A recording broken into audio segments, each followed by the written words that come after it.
9.3, graphing quadratic functions. And the way I think most people start to refer to these things just as parabolas, that shape that we've been coming up with in class. So I'm going to start using that term more and more, but a quadratic function, something with x squared or with a 3x squared, that's going to end up giving you a parabola shape. The book kind of goes through a process for how to graph it. I'm going to kind of skim through that because with graphing calculators, or there's this really cool app you can get for an iPad or iPod, that it just makes it way easier. Why go through this big long process to do it when you can have a tool that'll help you do it in way less time. So graphing, and the general formula is going to be y equals ax squared plus bx plus c.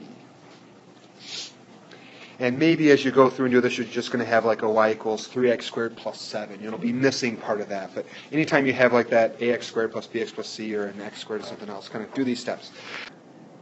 Our book goes into great detail giving a process on how to graph these things. And really with graphing calculators and good apps for phones and iPods and stuff, there's really no reason to do it their long way. So I have another video that actually goes through and explains how to do all the graphing stuff. But I want to just mention the real short thing, use one of those. That's going to be the easiest way to graph. It's totally legit on quizzes and tests in my classes. But if you have this y equals button, hit your y equals button, type in your equation. And I found a lot of students that if they go over and hit the graph key, they actually don't get a very good result. They try to kind of copy down what they see on the screen and end up having it not work. So instead, up above the graph it says table on most calculators. So if you take and hit your second button and then your graph button, it'll go to this table thing. And from there it'll list out your x and your y1. If you have your equation in y1, it'll give you like a whole bunch of numbers. And easiest way is to go through and then just put those numbers in and then draw a nice smooth kind of parabola through those points that you find. I'd recommend graphing that way. One thing that can make graphing speed up is we talked about parabolas or these quadratic functions before, that they're always going to be symmetrical. And if you find your vertex, so I'll make this red point down here as my vertex, the blue dash thing is going to be my line of symmetry. Well, once you have half of the parabola, you can real easily get the other points because they're just going to be symmetrical across that line of symmetry. So this point here is going to be kind of like right over there. And the way to get it is to say, okay, I go 2 to the left, so 1, 2, and then up, I don't know, it looks like 2/3 or something. So my point's going to be right about there. My other point right here is over 3, up 1, so then now I'd go left 3, up 1. And you can kind of find points that way. So my last one I have is 1, 2, 3, 4, 5, 6, 7 to the right, and up 1, 2, 3, 4, 5, 6. So now if I just go 7 to the left, 1, 2, 3, 4, 5, 6, 7, and you could count up if you wanted to, otherwise you just kind of go and put a dot in that same height. And once you have that done, now you could go through and put in that second part of the parabola, trying to do a smooth curve through those dots. That's a much faster way to graph than the book's way. I'll list the book's way as a separate video, so if you want to go through and see that so you can see the doing by hand, there's no problem. You can take the time to do that, but not required. Solving story problems.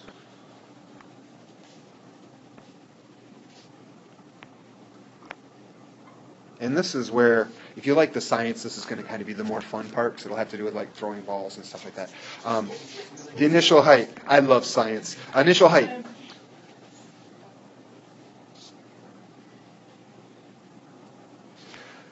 This might be helpful if I were to go through and try to do kind of like a chintzy job here. Usually if you're looking at like the height of something and the time, so maybe I'll actually write out time.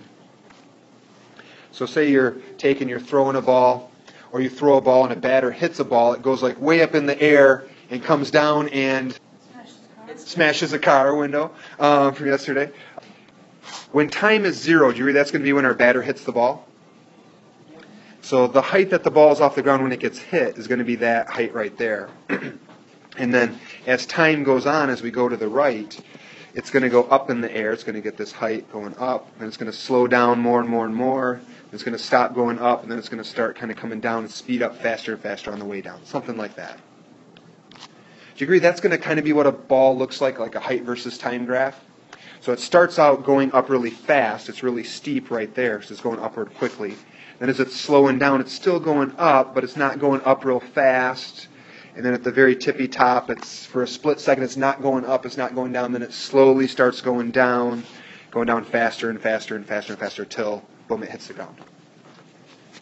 If we're looking at this graph we just drew, the initial height is going to be what part of that blue parabola?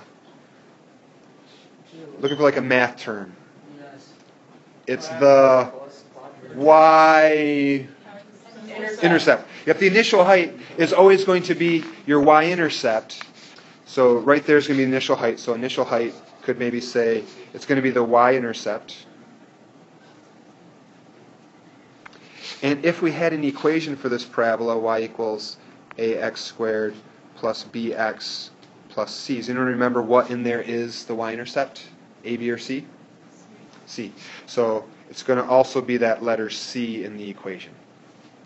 And if you wanted to, you could say, because x equals 0, for me that helps me remember y.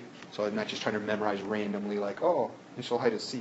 But it's because the x values just end up dropping out, the first two terms. Now the very highest point of the parabola, the highest point is going to be right up there at the tippy top. So we'll say the highest. So that's as high as the ball is going to get. That's going to be what? What's the name for that red dot, the highest part of a parabola? Perfect. So that's going to be the vertex. So the highest then equals the vertex.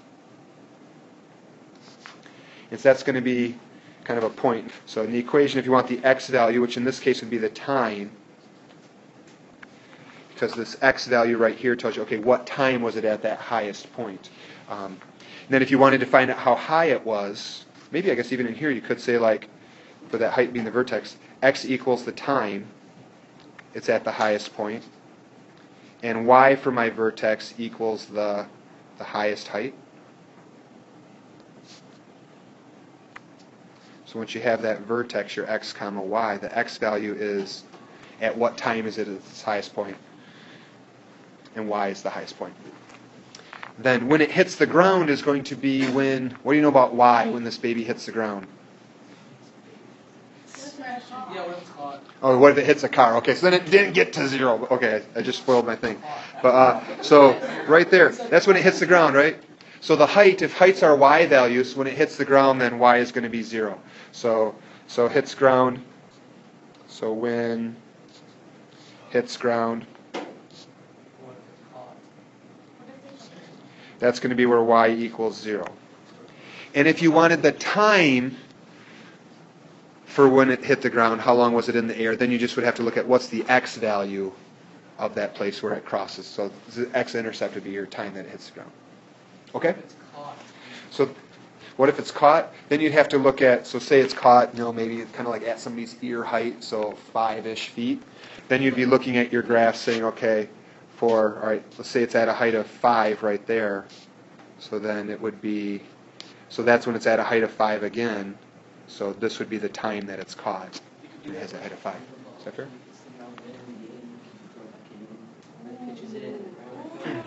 All kinds of math in baseball. Messing with your head. Next time you're bored in the outfield, it'll be like, oh, parabolas. They're everywhere. All right. Quick throw an example at you, and then we'll be done. So let's find the height of a soccer ball given, and we'll make the equation h equals negative 16x squared plus 32x. And as you go through later on and take maybe Algebra 2, or at least in physics class, you'll learn like why is it 16 and what does a 32 mean and some of that type of stuff. But if we were to go through and do some steps, we'll say, all right, first one, what's the initial height? So initial height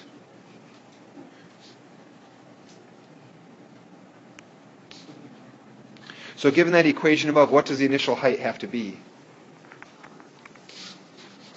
Well, if we look at this as being in the form of y equals ax squared plus bx plus c, the initial height was what? 0. Yep. There is no. And that's why I picked the soccer, because soccer we're saying it's on the ground as the person comes running up and hits it. So the initial height is going to be 0. And that's because that plus c is missing that. It's kind of like there's a 0 in there for c. If we wanted to say, all right, let's do part B then, what's going to be the maximum height? When we're looking for the maximum height, what are we really looking for? The vertex. And what part of the vertex? X or Y? X. Y. Y, because the Y is going to be the height. So we need to find the vertex, and from that equation we just start with, all right, X is going to be negative B over 2A.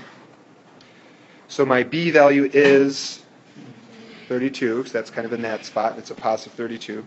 So I have the negative of a positive 32, so negative 32 over 2 times a negative 16. So negative 32 over negative 32 gives me a 1. So I know for my vertex then, my X value is 1. Shouldn't it be negative 1? Well, it should be that right there. I have negative 32 in the numerator, but then I had a negative 32 in the denominator. Oh, it's probably this here, that my A is going to be whatever number's in front of X. So my A has to be negative because it's a negative 16. In this case, A has to be negative. So I know it's at a time of 1 that it reaches its highest point. Now we just need to figure out, okay, what's its highest point? Because we're trying to find the Y value. And maybe I should have said here it's going to be the Y value of the vertex. You don't have to write that up. That's kind of what we're looking for.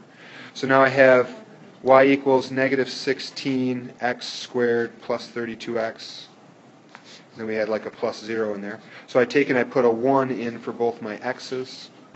So I have negative 16 times 1 squared plus 32 times 1. Punch all that in your calculator, use your brain, you get a height of 16. So we know then that that's going to be the height of the ball, so max height. And this would actually be feet.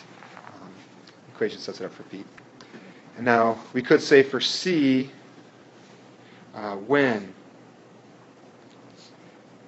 at maximum height. Would have made a little more sense if I would have said at what time does it reach that maximum height. And we know the time has to be No, X. the x of the vertex. So we already found that. That's going to be right there. It's going to be our 1. So it's going to be at 1 second, or at least we know the 1. Didn't really explain how the units work out to you.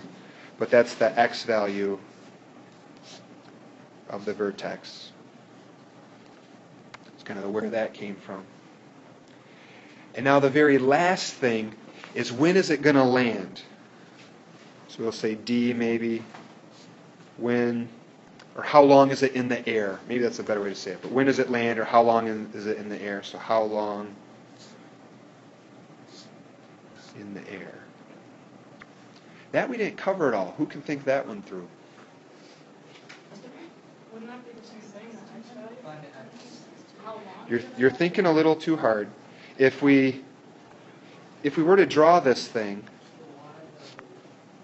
if we were to draw this, do you agree it's going to look something? We said it started at a height of 0, goes up, comes back down. We'd hit a bird. I don't know. We know that this point here is going to be 1 comma something or other, 1 comma 16. And this is supposed to be right at my origin right there. So it has to hit the ground at 2 seconds, right? That whole symmetry thing. So if it reaches its very top at 1 second, you should be able to do that axis of symmetry if it's drawn right. You know that right there has to be 2 seconds. So it's going to be 2 seconds. Yep. It's kind of, it comes down the same as it goes up.